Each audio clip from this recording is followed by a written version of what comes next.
gute ushobora gusenga neza amasengesho yawe akagenda ku Mana, Imana yumvise ikaca iyishura? Ni igiki wokora kugira ngo amasengesho yawe yishuwe? Kuko turamaze kubona abantu benshi basenga, bagasenga umwanya munini, bagasenga cyane, bandi bakarira, bagakoresha uburyo bwinshi bwo gusenga ariko ntibishurwe. Mbega ni igiki gituma amasengesho y'abana b'Imana yishuwe? Mbega aho n'amasengesho yose yishuwe, ayatishuwe biba vyagenze gute? Nimba ushaka kumenya vyinshi, ndaguha ikaze muri kino kiganiro.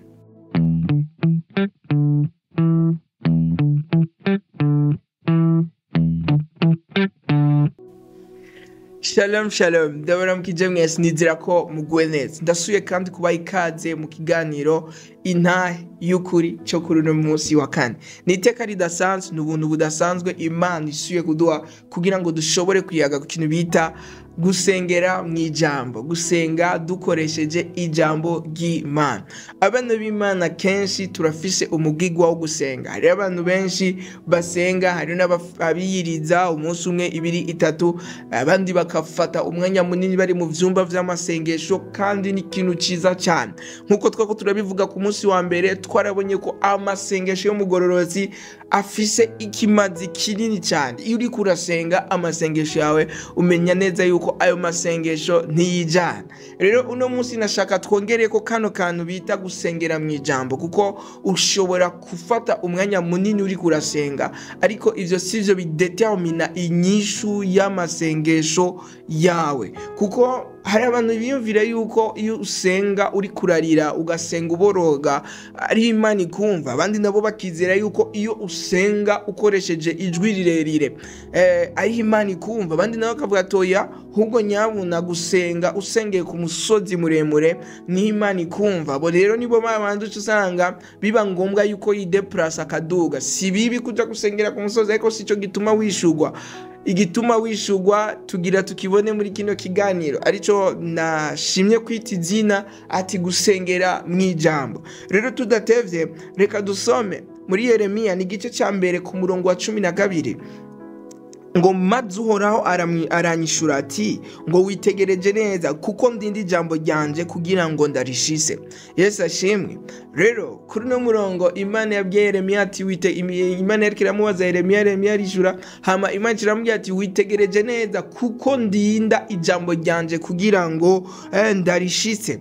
Rero ico womenya turiko turayaga ku kintu c'amasengesho, Imana niyishura, novuga ati Imana nirinda amarira y'abantu kugira ngo ishitse ivyo yifuza. Ivyo ayo marira yifuza, Imana novuga ati nirinda amaborogo y'abantu, nirinda effort y'abantu kugira ngo ibishitse, oya. Ariko Imana iri nyuma y'ijambo ryayo, iri nyuma y'ijambo ryayo kugira ngo irishise. Imana nishitsa novuga ati ubugombe bw'abantu, ariko ishitsa ubugombe bwayo. Rero iyo tuko turavuga gusenga, dupresenta imbere y'Imana ubugombe bwayo. Ntidupresenta, ntituzana imbere y'Imana ubugombe bwacu, ariko tuzana ubugombe bw'Imana.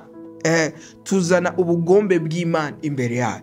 Ushobora kumara amasaha menshi uri kurasenga, ushobora kumara amasaha menshi uri kurabwira Imana, ubwira ingorane zawe, ubwira ukuntu bigoye, ubwira ukuntu abavyeyi bawe batameze neza, uri kurabwira ukuntu abana bawe bakunaniye, ariko ivyo Imana sivyo ishaka kumva. Kandi ugiye kuraba ico Imana yishura ijambo ryayo ku buzima bwawe. Igihe uhagurutse ukabwira Imana ijambo ryayo, niho Imana ihaguruka. Kuko ugiye kuraba muri Yohana igice ca mbere, ubutumwa bwiza bwanditswe na Yohana igice ca 4 ku murongo wa 23, Yesu yaravuze ikintu ngo igihe kiraza, ngo ari igihe kiza, ngo kandi kirashize, niho abasenga b'ukuri bazosenga Data mu mwemu no mu kuri. Ngo Data arondera abamusenga baje. Rero tuko turasenga, dusengera mu mwemu, tugasengera no mu kuri. Ukuri ni Kristo niwe jambo. Rero igihe cyose ushaka gusenga, udasengeye muri we, uba uri kuribesha cyane. Kuko ibintu byose wosenga, ibintu byose wopresenta imbere y'Imana, Imana ntushobora kuza ngo uri kurapresenta novuga ati ngo hari abantu biyumvira yuko bashobora gutera Imana akagongo. Waruzi yuko ubuzima uri kurabamwo ari inyishu rya benshi. Ubuzima ubwo nyene buzima ho rurabwa avuga ati Imana kubera ikibi wavyemeye, kubera ikibi wabiretse. Ubwo buzima uri kurabamwo hari abandi bantu Imana izi hamwe yoba ubwo buzima uri kurabamwo bo bifata nk'inyishu y'Imana. Urashobora kuba uri ku kazi ariko ako kazi wumva umenga karakuremereye, mugabo hari abandi, hari umundi muntu amaze imyaka hafi 5 atakaza afise akarondera. Rero kugenda usenga ubwira Imana uri nubwo ati upresenta amarira yawe, ugaragaza amarira yawe, sico gituma wishugwa, ariko ni mugiye uhaguruka ugahagurukana ijambo ry'Imana, kuko Imana iri nyuma y'ijambo ryayo, irinda ijambo ryayo kugira ngo irishitse, ntirinda amarira y'abantu kugira ngo yabanagure. Oya, hari n'abandi bantu tuzorinda tuja mwijoro amarira yabo atarahozwa, uko nukuri kandi niko bimeze. Hari n'abandi bantu bazorinda bava mwisi amarira yabo atarahozwa, sugucana intege. Oya, niko bimeze, ariko Imana iri nyuma y'ijambo ryayo kugira ngo irishitse. Rero nimba witeze ko amarira yawe, nimba witeze ko imyidogo yawe, nimba witeze ko amaborogo yawe ari azogukiza, nshuti yanje ndagwaye pole sana, ariko muri uno mwanya nashaka uhindukize ivyiyumviro vyawe ubishire ku ijambo ry'Imana.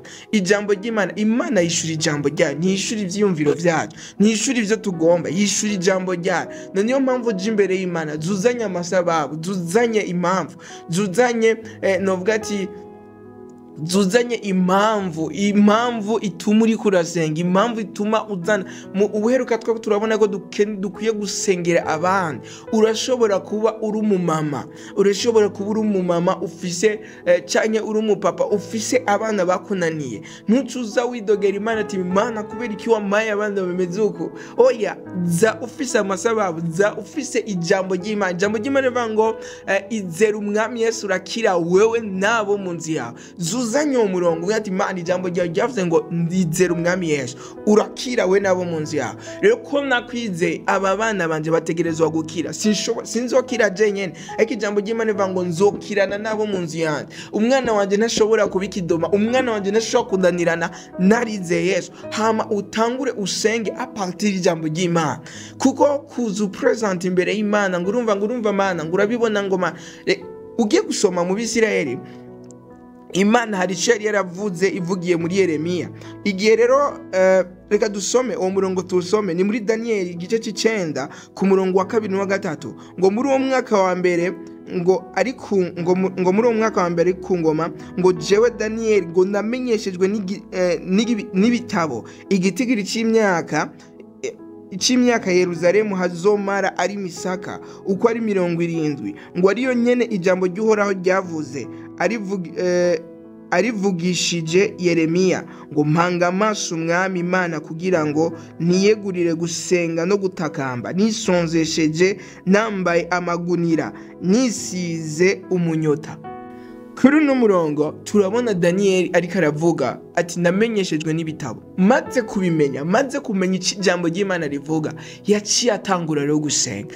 Yatangiye gusenga igihe amenye ijambo ry'Imana ico rivuga. Rimwe na rimwe turaja gusenga, uragiye gusenga ntuzi n'iki ijambo ry'Imana rivuga muri ako karere, none uca usenga iki? Uca wisanga uri kuri doga, uca usanga uri kuri dodomba, kuko uri kusenga utazi n'iki ijambo ry'Imana rivuga. Ariko Yeremiya mu myaka bamaze bari mu nyagano yarashaka gutaha, yarashaka yaranyotewe gutaha, yaranyotewe gusubira kubona iwabo. Ariko ikintu yakoze, amaze kumenyeshwa n'ibinda, amaze kumenya iki ijambo ry'Imana rivuga, arabati ijambo ry'Imana rero rivuga ibi kuri no domaine, kuri iki kibazo ijambo Imana ritubwira ibi. Rero ko rivuga uko, reka nce ntangura gusenga, reka nce ntangura kwipanga. Uno munsi nawe urashaka kuba umunyeshuri ukavuga ati okay, ijambo ry'Imana rivuga iki? Kubera iki ndiko ndagaragaza ubuno buzima? Kubera iki mu ishuri bitagenda?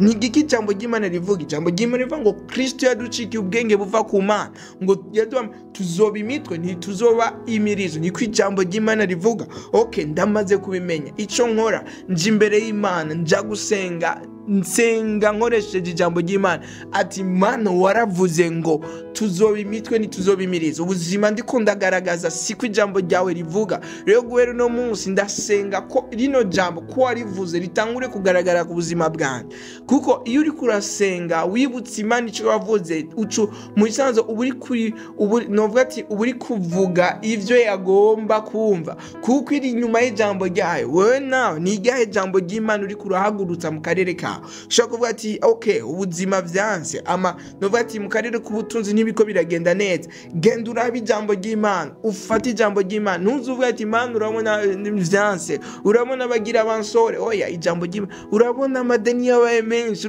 oya fata ijambo ry'Imana uvuga ati okay ijambo ry'Imana visa amadeni menshi, ariko ijambo ry'Imana rimbwira ngo niwe mwungeri wanje sinzokena. Cufata iryo jambo genda ubwire Imana ijambo ryarivuga ngo uri umwungeri wanje sinzokena.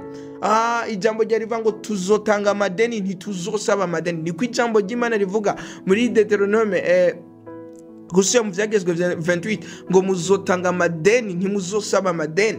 Uko ijambo ry'Imana rivuga wowe uhaguruka ukafata Imana ko ari ijambo ryari bivuga, nanje ndavyize ugaca utangura gusenga apartir wishimika iryo jambo ati Imana nanje no madeni ndatura ko yishuwe, kuko ijambo ryawe niko rivuga, ijambo ryawe ntiribesha, ijambo ryawe nukuri. Ugahagarara kuri iryo jambo ukarigumako. Gusenga wishimikije ijambo ry'Imana niko gusenga. Ibindi vyo turashobora gusengera abantu nivyo, kandi turi mu ndwi yo gusengera abantu mu kiganiro gikurikira tuko turayaga kuno tuzoza turasengera impamvu zizotuma dusengera aba canke bariya canke imigwi y'abantu tuzosengera.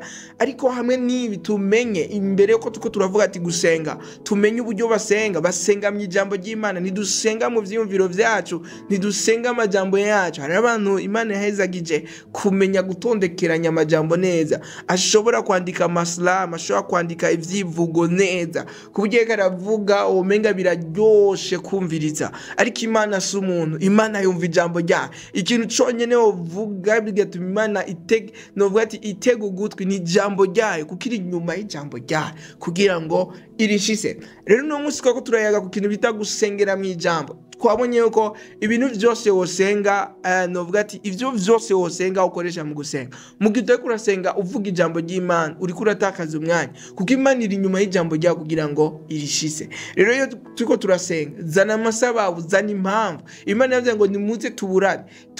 Ntushobora kuburana utazi icyo amategeko avuga. Igihe cyose umuntu ashaka kuburana n'undi abazi icyo amategeko avuga, amategeko avuga ibi akavuga n'ibi. Rero Imana yarabwiye abantu ati nimuze tuburane. Nimba Imana yagutumye mu burana gute? Uzanye icyo yavuga.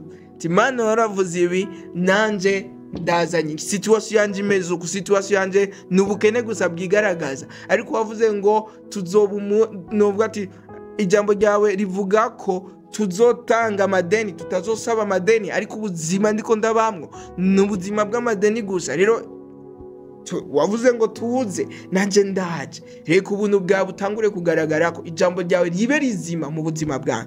Ubu gutyo uzotangura kubona ijambo ry'Imana riko rirambara umubiri mu buzima bwawe. Rero kino kiganiro kikaba cagufashije, ndagusabe ugisangize umwe canke babiri, bibaye ngombwa na 5 na 10 kugira ngo gishobore gufasha abandi. Mwarahezagiwe cyane, ndabatumiye kandi ku kiganiro cyo ku munsi wa mbere kugira ngo tuze tubane tusangire ijambo ry'Imana.